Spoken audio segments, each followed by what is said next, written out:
10 hut. Hi guys, General Splatton here. Today I'm going to be doing a tutorial on making trenches and bases, and it's also really two videos in one.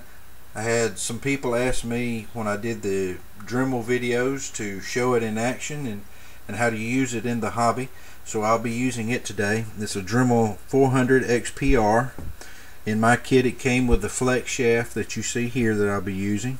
You're also going to need some engraving grinding bits. Obviously you'll need a base, and I've put it in these vice grips to be able to hold it effectively, and then later on you're going to need some type of putty. So let's get started. First we need to get the Dremel ready to work. We remove the chuck of the unit, place it off to the side. We will not need it. Take out the collet we will need. We take the flex unit to press the button that will make the shaft stop spinning. Take off this chuck, put in the collet,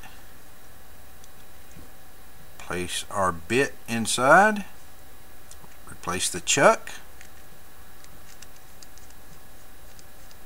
Hand tied is good enough.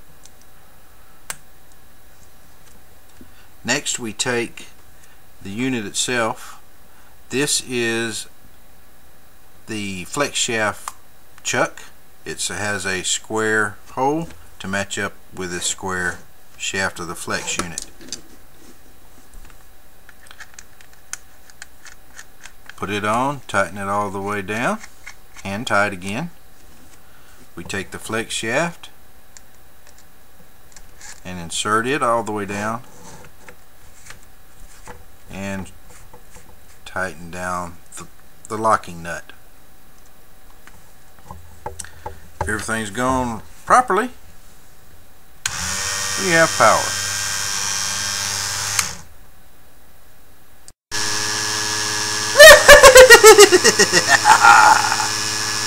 I have the power! More power. Okay. I have here a privateer press base for a score and tighten I'm working on. We all go upward with a base where we add stuff to put our miniature on. Or you've seen somebody cut the top out of the base, add some plastic card, some plastic putty, whatever, create a water scene by pouring in water effects, much like I've done with this Anima Tactics figure, where I cut out the top, put in putty, poured in water effects, and created this dock scene. Well, here's something you probably never seen. How about going downward with the base? What I'm going to be doing is cutting a trench in this base. You could also create craters or holes in the base. See, all this is usually wasted in our hobby. Well, we can use that to good effect by creating holes, trenches, craters in our bases, and effectively use the bottom as well. See how it works. The pink is on the base to give me a trail to follow for creating the trench.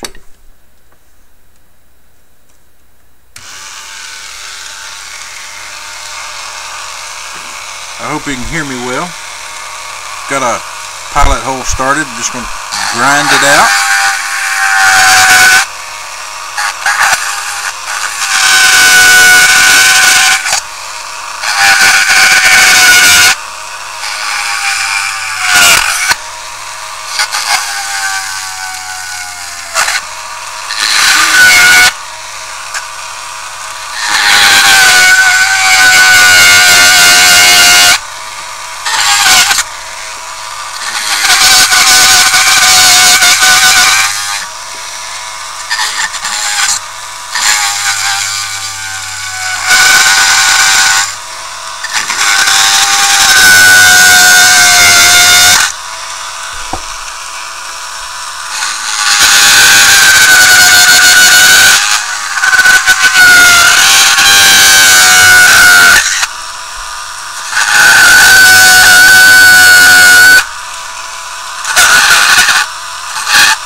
There we go.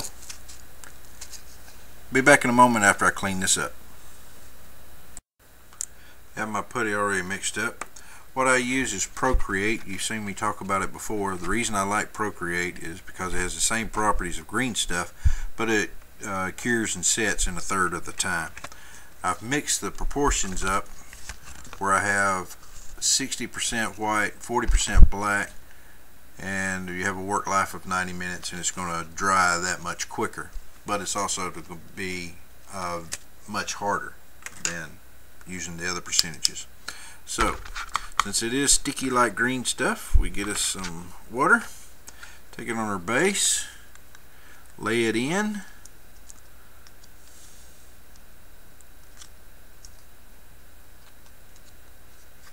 now we've got to put the base down flat, and then spread it out, because you got to make sure that it'll be able to stand flat on the table. So we're going to be working with it this way.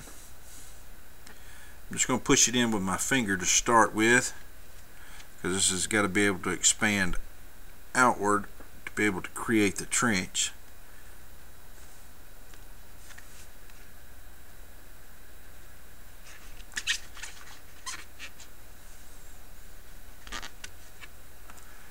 So we can pull it away so it'll be able to sit flat but still be able to use a color shaper to create the trench. Lay it in. I'm not worried about texture because I'm going to cover this with flock because it's going on a desert base.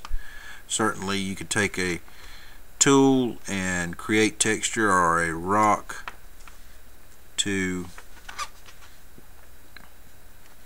make surface detail. Now if it comes up over the top, I can always scrape that off, but like I said, I'm just trying to create the trench. It won't be a very big one, obviously, because you just don't have much to work with. Another way you could do it is put the plastic down underneath the base, glue it to the bottom, then put the putty inside to create the walls so it can expand outward without, you wouldn't have to worry about the bottom being flat with the table. I think I about got it the way I want it. Make sure you pull it out to the sides, create those edges. Let's see what we got. See if you can see the indents. I certainly can.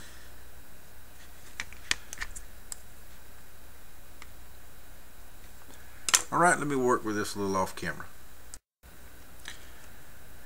Just cleaned up the base and scraped off what I needed to on top. You see finished product. Hope you can see the indents there.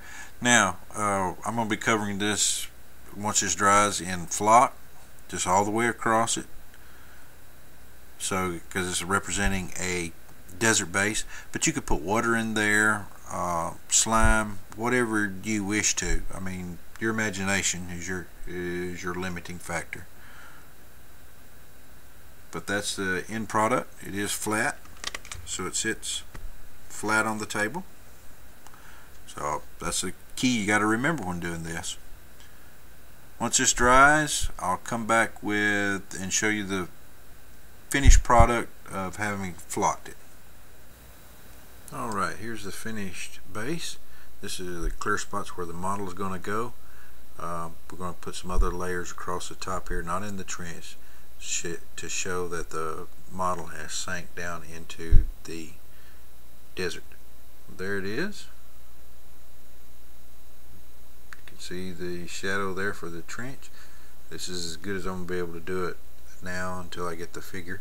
So if you want to see the final finish of it, go over to SplattonStudios if you haven't before, and subscribe, and wait for the reveal of the figure on this particular base. There you see the trench. And you could do like craters. You could build up the sides to increase the depth. You could do like a hole, a burrow, where you make the hole, then build up a little hillock over the top of it so that it's more pronounced. And like I said, craters, holes, whatever. I mean, with a little imagination, you can certainly do a lot with this technique. So that's it for this. Have any other questions? Let me know. This is General Splatton, and I'll talk again. Dismissed.